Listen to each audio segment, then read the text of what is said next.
The banking Guru channel में आपका स्वागत है।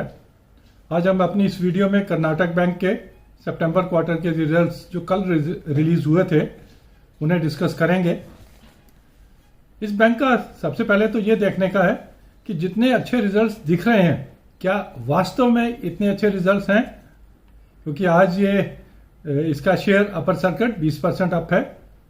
आगे क्या होगा हम ये भी देखेंगे। तो लेट अस सी, पहले हाइलाइट्स देख लेते हैं। नेट प्रॉफिट 114 करोड़ से बढ़ के 411 करोड़ 114 से 411 297, तकरीबन 300% की ग्रोथ नेट प्रॉफिट में। ऑपरेटिंग प्रॉफिट 165 करोड़ से बढ़ गया, 412 करोड़ से बढ़ के 577 करोड़, मतलब ऑपरेटिंग प्रॉफिट 165 करोड़ से बढ़ा है और नेट प्रॉफिट 297 करोड़ से बढ़ा है। तो तकरीबन 130 करोड़ जो है ये तो इनका प्रोविजनिंग की जगलरी करके आ रहा है। बट फिर भी we can not take our eyes away from the fact कि ऑपरेटिंग प्रॉफिट भी 165 करोड़ से बढ़ा है। That is also very good. थोड़ा और पीछे चलते हैं, इसके कारण देखते हैं। ऑपरेटिंग प्रॉफिट बढ़ने के कारण पहले देखते हैं। ट्रेजरी इनकम जो लास्ट क्वार्टर में 67 करोड़ का लॉस दिखा रही थी, इस बारी 95 करोड़ का प्रॉफिट है। तो दैट मीन्स 162 करोड़ का इंपैक्ट ट्रेजरी से आया है विज द लास्ट क्वार्टर। कितना ऑपरेटिंग प्रॉफिट बढ़ा है? 165, और ट्रेजरी का इंपैक्ट क्या है? 162 करोड़। दैट क्लियरली इंडिकेट्स कि ट्रेजरी में एक अच्छी परफॉर्मेंस की वजह से कर्नाटक बैंक का ऑपरेटिंग प्रॉफिट जो है अच्छा दिख रहा है।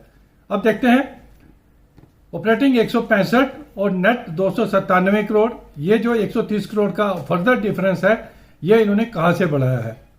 दिखता है प्रोविजंस। लास्ट क्वार्टर में 362 करोड़ किए थे एनपीए प्रोविजंस, इस बारी इन्होंने 13 करोड़ राइट बैक किया है। दैट मीन्स तकरीबन 375 करोड़ का बेनिफिट इनको मिला है vis last quarter as far as the provisions are concern. क्या सच में इनको प्रोविजंस की जरूरत नहीं थी? They need to keep a write back.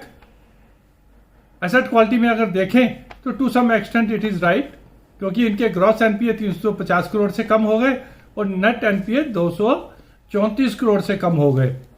वहीं इन्होंने अपनी जो टैक्स प्रोविजन होती है, जहां लास्ट क्वार्टर में कम की थी, वो इन्होंने 180 करोड़ से बढ़ा ली।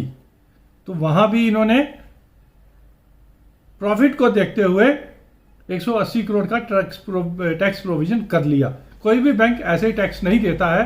दैट इंडिकेट्स कि इनका जो इन्होंने जो 411 करोड़ का प्रॉफिट दिखाया है, अब उसके ऊपर उन्होंने 180 करोड़ का टैक्स भी देने का मन बनाया हुआ है, तभी उन्होंने प्रोवाइड फॉर कर लिया है।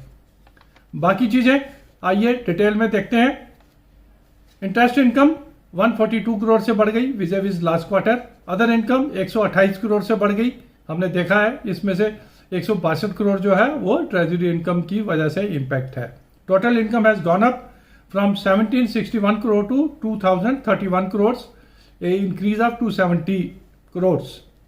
इंटरेस्ट एक्सपेंडिचर देखें, इंटरेस्ट एक्सपेंडिड 27 करोड़ से बढ़ गया। ऑपरेटिंग एक्सपेंसेस 77 करोड़ से बढ़ गए, जिसमें 84 करोड़ की इंक्रीज इनकी एम्प्लॉय कॉस्ट में दिख रही है। काफी बैंकों की हमने देखा है कि एम्प्लॉय कॉस्ट बढ़ी हुई दिख रही है। Total expenditure has gone up by 104 crore, तो ऑपरेटिंग प्रॉफिट 165 करोड़ से बढ़ गया। प्रोविजन टैक्स हमने देख लिया, नेट प्रॉफिट 297 से बढ़ गया। ग्रॉस एनपीए गॉन डाउन 4.03% से कम होकर 3.36, नेट एनपीए 2.16 से कम हो गया 1.72। रिटर्न ऑन एसेट्स आरओए 0.49 थी लास्ट क्वार्टर में, अभी 1.70। जब नेट प्रॉफिट बढ़ेगा तो फिगर्स भी सारी, परसेंटेजेस सारी अच्छी ही दिखती हैं। निम also has improved, net interest margin 3.3 से बढ़ के 3.78। कासा आल्सो तकरीबन 33% के करीब इनका कासा है, हालांकि कम है, ज्यादा होना चाहिए। तो कर्नाटक बैंक के जो इतने अच्छे रिजल्ट हमें दिख रहे हैं, दो फिगर्स की वजह से, ट्रेजरी इनकम की वजह से और प्रोविजंस कम करने की वजह से। अगले क्वार्टर्स में ट्रेजरी इनकम हो सकता है इतनी इनको ना मिले, इतना इम्पैक्ट जो difference from June quarter to September quarter है वो नहीं मिलेगा।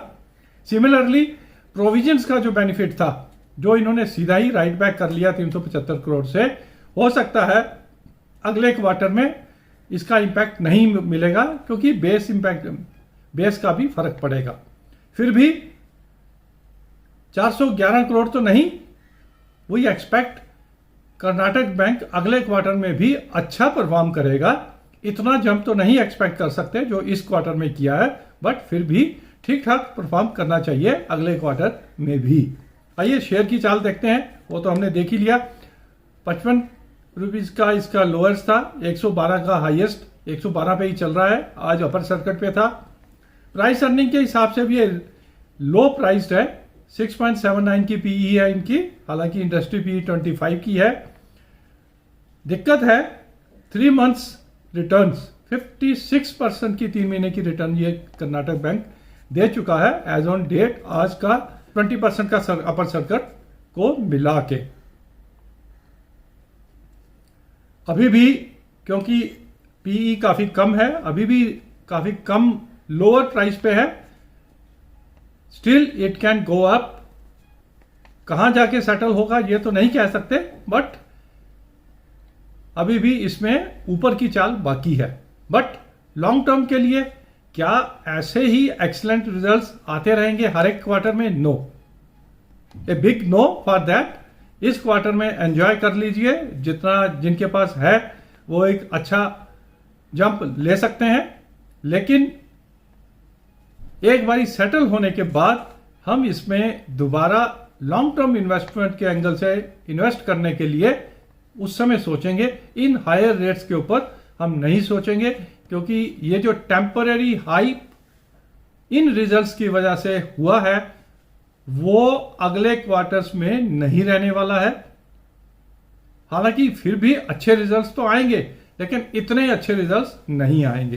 तो इन चीजों को मद्देनजर रखते हुए जिनके पास है वो जहां भी जो भी हाईएस्ट लेवल पे आप निकल सकते हैं निकल लीजिए। जिन्होंने इन्वेस्ट करना है वो वेट करें रेट को सेटल होने के लिए, फिर अगले क्वार्टर और अगले से अगले क्वार्टर की अच्छी परफॉर्मेंस में अच्छी रिटर्न पाने के लिए हम उस समय एंटर कर सकते हैं। Thank you very much for watching this video on Karnataka bank. Thank you.